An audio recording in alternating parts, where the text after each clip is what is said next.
During multiple operations within the AO, we encounter sustained resistance from units identified as Replica forces. These soldiers are genetically engineered clones part of the Perseus project, and are remotely controlled via psychic command issued by Post-Fettel. Intelligence suggests only one known battalion is active, estimated strength between 1,000 to 1,500 units. The current operational variant is believed to be the 6th generation. These clones lack independent psychic ability, but execute coordinated maneuvers with precision due to their direct neural link to Fettel. Despite the absence of individual initiative, their combat proficiency rivals that of Delta Force operators, with advanced programming simulating elite military training protocols. Replica infantry deploy in superior numbers and are outfitted with cutting-edge ATC manufactured weaponry, often granting them the upper hand against conventional forces. In engagements observed between Replica forces and Armored Chance security forces, Replicas consistently demonstrate tactical superiority. Rapid flanking, exceptional reflexes, high mobility, and near pinpoint accuracy. The result was total annihilation of opposition in most instances. Recommend all units proceed with extreme caution when operating in zones with confirmed Replica presence. Suppression fire and coordinated team assaults remain the most effective strategy. Isolate Fettel if possible. Disabling his psychic command is likely the only way to neutralize the entire battalion.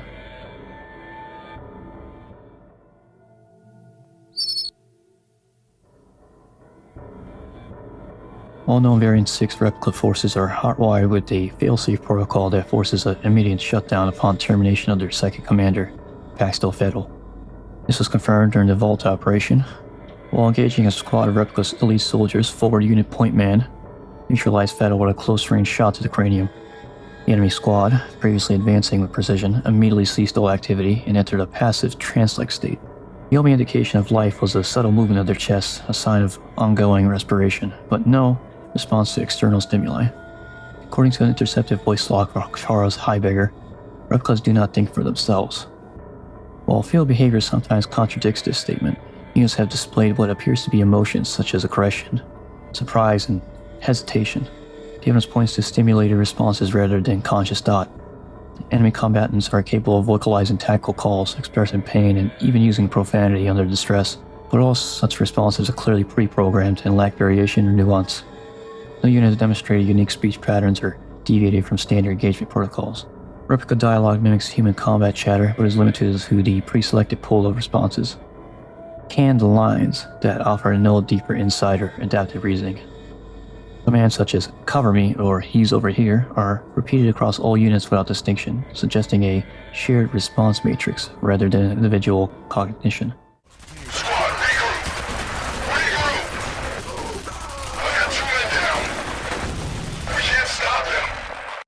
Emotional displays, screaming when wounded, shouting obscenities, serve more as tactical distractions than genuine expressions. It is important to emphasize that while replicas may appear to be autonomous and emotionally responsive, they are in fact extensions of Paxil's will. With this termination, the entire Variant 6 network collapsed into dormancy. However, there are unconfirmed reports of Variant 7 units operating under a more sophisticated AI framework.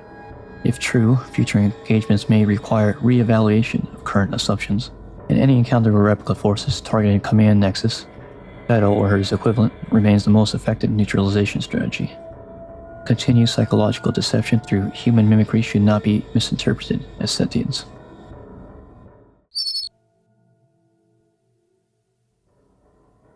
Despite their neural tether to Fettel, replica forces in the Variant 6 class utilize conventional radio communications for intra-unit coordination.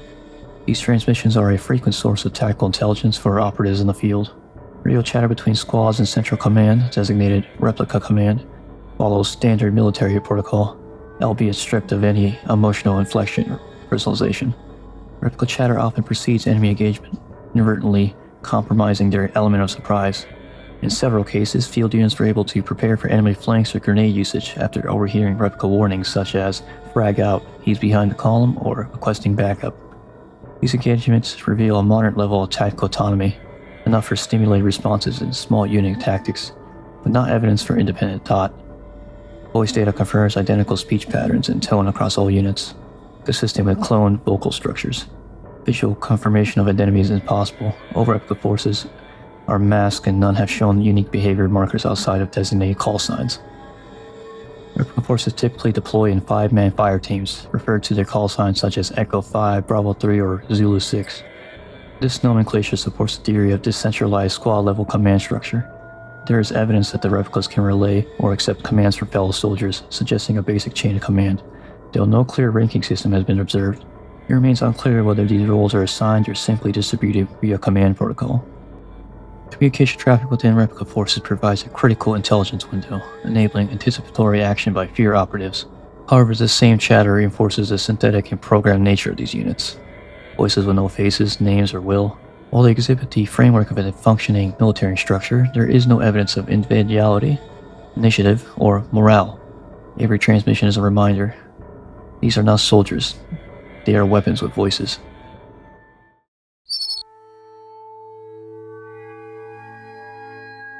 Replica soldiers, while psychically linked to Post-Fettel, exhibit high situational responsiveness to visual and auditory anomalies within their environment. Engagement protocols confirm that replicas are capable of detecting operatives' presence through non-combat cues such as flashlight usage or noise detection. These behavioral patterns suggest pre-programmed patrol awareness thresholds and collaborative sensory input sharing with fire teams. Replica communication serves not as an immersive tool but as a functional combat diagnostic for field operatives. Experienced personnel have developed the following actionable insights. After a firefight, the absence of further replica communication often confirms a squad's entire elimination. If no further chatter is heard post-engagement, all hostiles in the area are most likely neutralized. Replica squads tend to call for reinforcements only when they are down to their last operative or two. This phrase is consistent with auditory indicator that the remaining units are moments away from being wiped out. Operatives are advised to use replica communication as a battlefield telemetry. Each phrase can hint at a current squad strength, detection status, or impeding tactical changes. Example, flanking, grenade use, or fallback. Though lacking free will, replica soldiers display a form of programmable tactical awareness. Their alert systems are sensitive to environmental irregularities, making stealth operations riskier in close combats. However, their reliance on predictable, uniform voice responses remains a vulnerability. Exploiting these patterns, particularly in radio behavior, can give field operatives a significant edge in both survival and situational control.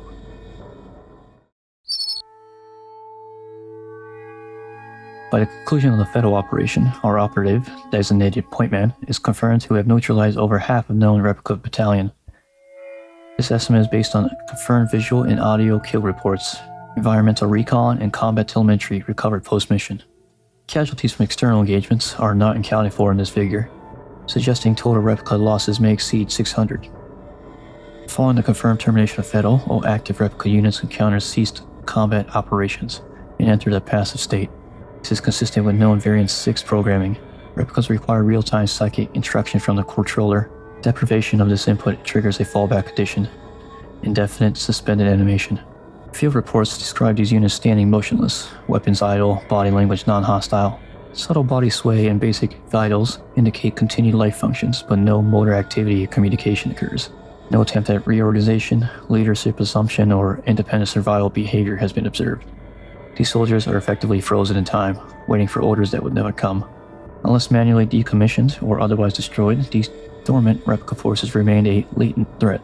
Reactivation is theoretically possible, or re-establishment of psychic command infrastructure, or hijacking of the neural command protocols by an unknown entity. Risk level is currently low, but should not be discounted. Until containment or recovery operations are executed, the surviving Variant 6 units may still populate the urban ruins, underground facilities, and black zones in unknown numbers, silent remnants of a battalion severed from its mind.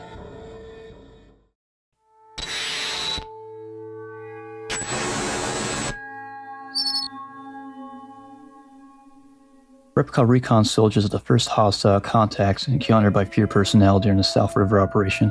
These units appear to serve as light infantry, tasked with initial area denial, scouting, and soft containment.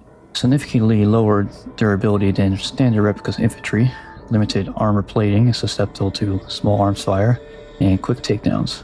Their accuracy is below average. Reports confirmed less reliable aim compared to mid and late tier replica soldiers. The armament they typically wield are standard issue ATC rifles that do not employ heavier weaponry such as the TMM Heavy V Penetrator or the ASP rifle. Some of them have red night vision goggles, a trait more commonly associated with fatigues class units. This inconsistency suggests interchangeable gear protocols during early phase deployments. They seem to maintain patrol formations and basic squad tactics, show a reduced use of suppression fire and flanking when compared to standard Replica units. Their chatter indicates basic callouts, but lacks higher tier tactical coordination. Assessment: best categorized as expendable frontline units. However, they remain dangerous in numbers and in close quarter combat due to their aggressive initial response behavior. Replica fatigue soldiers are equipped for all-terrain, all-lighting combat conditions, and are distinguishable from Recon units by their enhanced gear and coordination. They seem to have standard armor resistance and can absorb multiple hits from lights and medium caliber weapons. They themselves are moderately to extremely accurate and demonstrate a effective use of suppression fire, use tactical tracking, and basic maneuver warfare. They are commonly armed with a VK-47 rifle, the 10mm HV penetrator, rarely seen, however, and fragmentation grenades. They can be identified by their solid gray combat fatigues and gray balaclavas. The most iconic feature is the pair of red glowing night vision goggles, which provide enhanced night vision and hit target acquisition speed in low light environments. However, this is also a disadvantage to them, as they can be easily spotted because of these goggles. They are frequently encountered in squads during interior sweeps and containment missions. They seem to be more tactically coordinated than Recon units and will use cover more intelligently and signal to flanking positions. They will also be alerted to movements, light detection, and any noise cues in the environment. Our assessment of these fatigue variants represents the standard engagement threat across most operations. While they are not elite, they possess enough durability and fire discipline to pin down unprepared operatives. The red goggle glow is both a tactical tool and a visual weakness, offering a reliable target in poor visibility scenarios.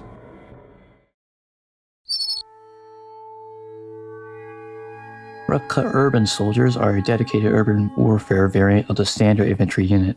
Designed for operations in densely structured or contaminated zones, these troops feature full body protective gear and enhanced environmental adaptability.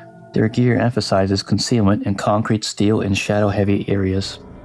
Their armor seems to be moderate, equivalent to the fatigue soldiers in terms of armor resistance, and capable of withstanding sustained fire from standard infantry weaponry. They are highly accurate, trained or programmed for close quarter combat and mid-range engagement using elevation or blind fire tactics effectively. They also seem to be carrying a VK-47 rifle, the 10mm HV penetrator, and occasionally an ASP rifle and grenades. They can be distinguished by their dark green or black camouflage uniforms, full head gas masks for operations in toxic or smoke-filled areas, and equipment and vests displaying traditional urban camouflage pattern, grayscale for example. They're usually seen in collapsed buildings, warehouses, derelict city structures, anywhere that is an urban environment, and utilize tight squad formation tactics in aggressive breach maneuvers. They are slightly more aggressive than the fatigue soldiers, but more likely to rush and flush enemies out with grenades. Our assessment of these units are they are built for prolonged engagements in urban environments where visibility is low and cover is plentiful. Their camouflage and gas masks grant both psychological intimidation and tactical concealment. Treat with caution in environments with limited sightlines or multiple entry points.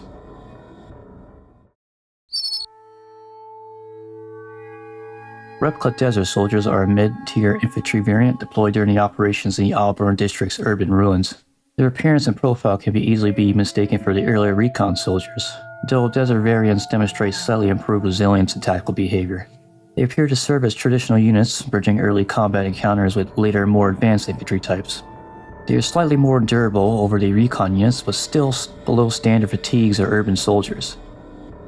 They can survive multiple direct hits from sidearms and light rifles, but remain vulnerable to explosives and headshots. They are moderately accurate, more disciplined than Recon soldiers, but not as tactically refined as the urban or fatigues units. They typically are equipped with the VK-47 rifle, as most soldiers are, and occasionally frag grenades. They can be identified with the earth tone or tan-based camouflage uniforms, suited to dusty or debris-heavy environments. They have lighter gear compared to the urban or heavy units, indicating a role optimized for speed and patrol mobility. They are often deployed in mixed squads during search and clear operations of semi-collapsed structures, and maintain a standard replica radio communications with squad-based call signs.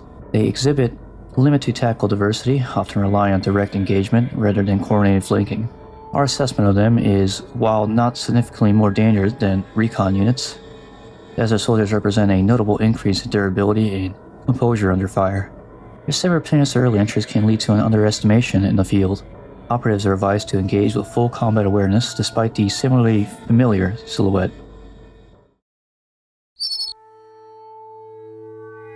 Replica tactical soldiers are a rare deployment unit within the Variant 6 line, typically assigned to guard hostages or protect sensitive locations. Visually distinct from standard infantry, they are easily identifiable by their blue and white tactical uniforms, and reinforced vests marked with the identifier T114. They are among the more heavily armored non-elite units, and can withstand extended gunfire, particularly to the torso, and are highly resistant to small arms fire. They are highly accurate, exhibit precision fire in close to mid-range combat scenarios, particularly in defensible positions. They are typically armed with VK-47 rifles, sometimes a TMMHV penetrator, and occasionally deploy frag grenades when defending in close spaces. Their visual markers are the distinct blue and white uniforms, as said before, with the 114 marking on their armor. They also have black faceplate helmets offering full facial concealment. They seem to operate defensively, holding ground rather than pursue. They tend to appear in tightly guarded interior zones near hostages or data terminals, and work in smaller units, 2 to 3 members, relying on strong positional advantage and cover rather than numbers. Although encountered infrequently, tactical soldiers present a serious threat when engaged in close quarters. Their heavy armor and superior positioning makes them difficult to eliminate quickly. Use explosives, vertical engagement angles, or high-caliber weapons to minimize risk. Do not underestimate them due to their limited appearances.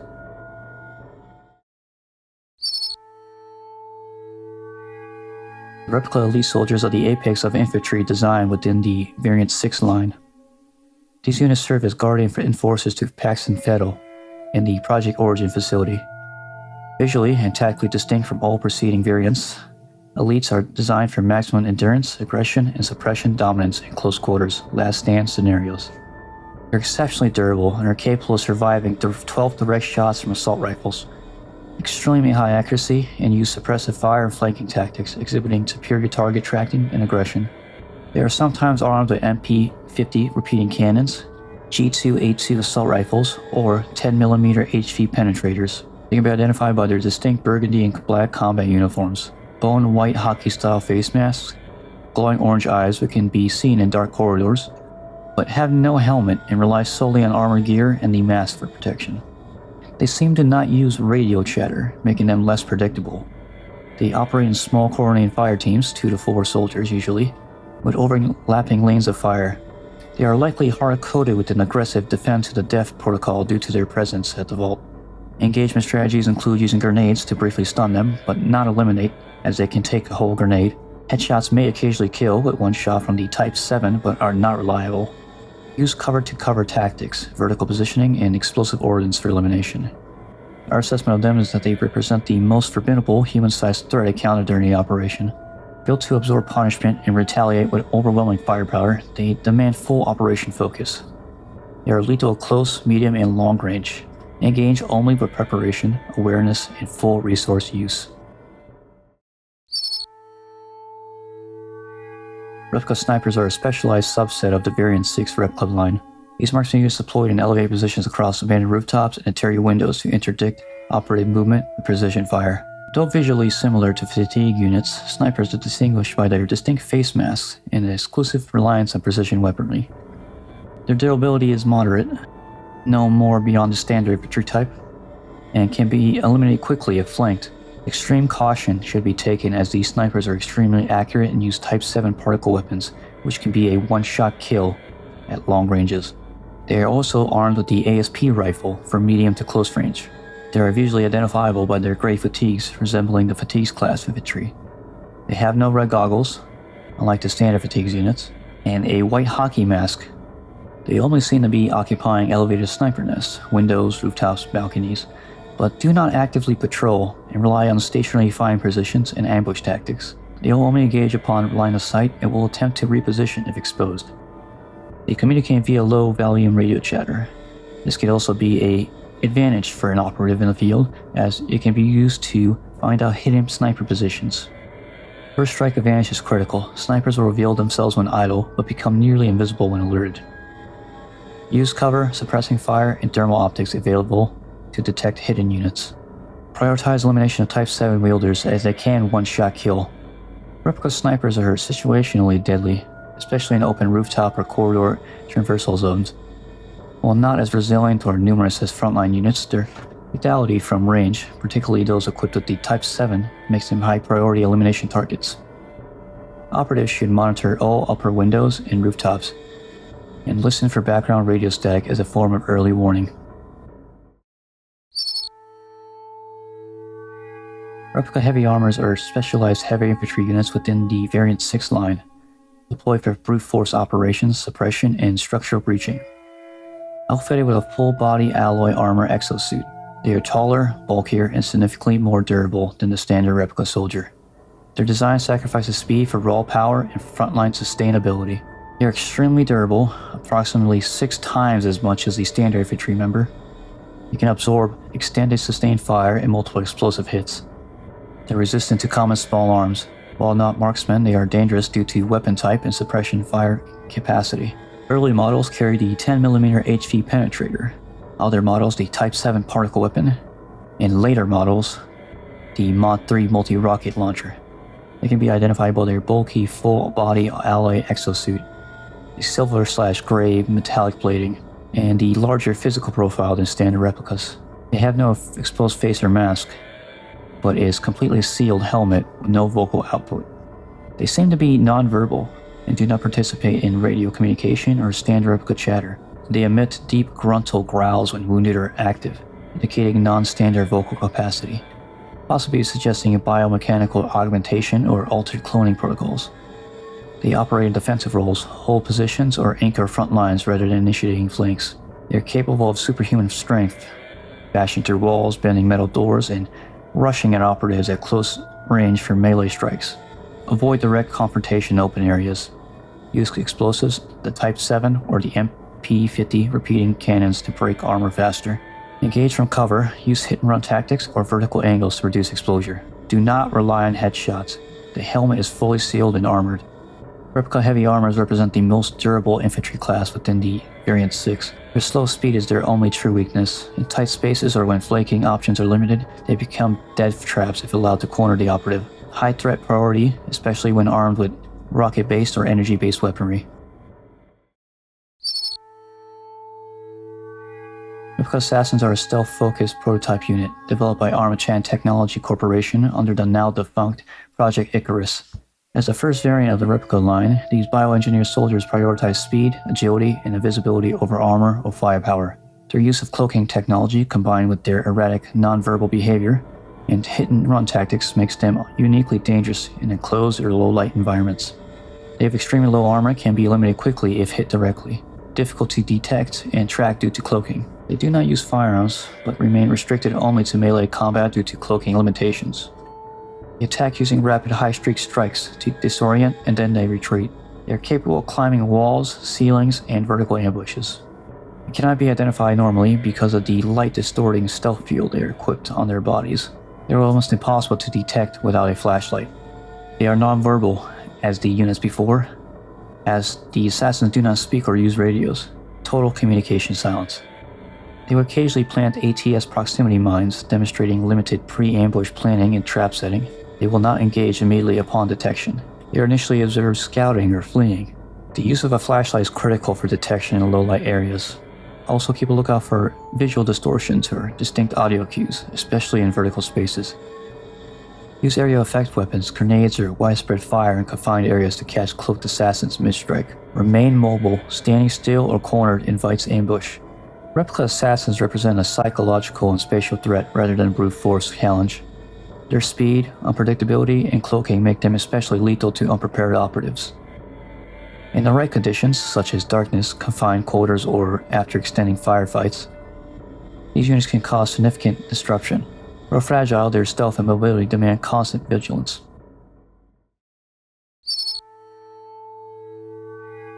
The Rev 6 power armors are a rarely deployed, heavily mechanized infantry platforms piloted by Replica soldiers and deployed by Armatron Technology Corporation. They're designed for brute force assault and high-impact aerial denial. These units are dropped into combat zones via airlift usually, and are most often deployed from high-D gunships for rapid insertion into active kill zones. Each Rev 6 features a massive powered exosuit, greatly enhancing strength, armor, and firepower far beyond that of a standard replica unit. While piloted by human clones, they do not speak and are treated as autonomous, heavy assets. They're extremely durable, capable of taking 12 to 15 times the amount of damage a standard replica soldier can.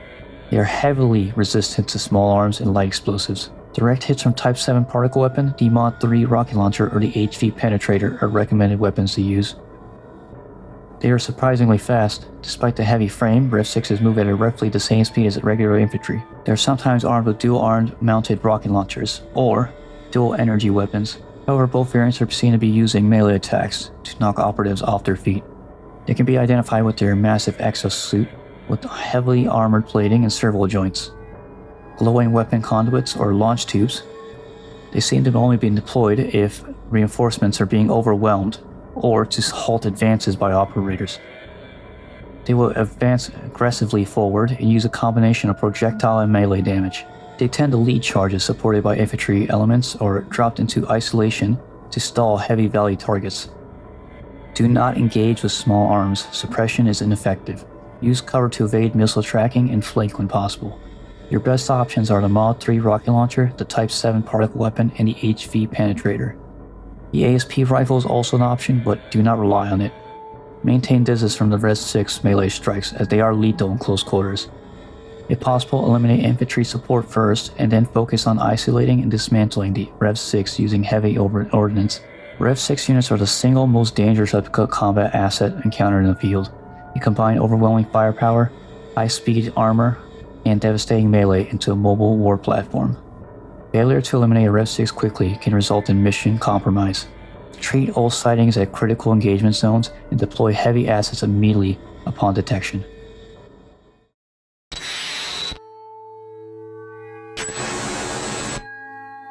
The replica forces, particularly those of the variant 6th generation, represent one of the most formidable synthetic military threats ever fielded by a private corporate entity. Developed under the Perseus project by Armatron Technology Corporation, these clone soldiers range from lightly armored Recon scouts to the devastating Rev 6 power armored units, embody the full spectrum of tactical versatility, strategic design, and bioengineered lethality. While the coordination, fire discipline, and environmental responsiveness rival elite human operators, it is crucial to remember that the replicas are not autonomous beings. They are the extensions of a centralized psychic control structure, wholly dependent on the command figures like Paxton and Fettel. Their greatest strength, their perfect cohesion, is also the most exploitable vulnerability. With the elimination of Fettel, Variant 6 forces enter immediate suspended animation, reducing their threat level to near zero. Despite this, the replica program must not be viewed as a field experiment, but as a proof of concept. The precision, adaptability, and modular combat design makes them a prototype for future mechanized infantry, especially if future variants remove the psychic tether dependency. Armatron's use of specialized infantry units, including cloaked assassins, hostage-guarding tactical troopers, and heavy-class powered armors, demonstrates a scalable battlefield doctrine with potential global implications. In summary, the replica forces constitute a highly advanced, semi-autonomous battlefield threat, and their deployment by non-governmental actor poses a serious ethical and tactical geopolitical concerns. Should new variants surface, especially ones untethered from centralized psychic command, our forces must be prepared for re-emergence of replica warfare in more dangerous and unpredictable form. All field operatives and command personnel are advised to treat any replica reactivation or retrieval operation as a Tier 1 threat.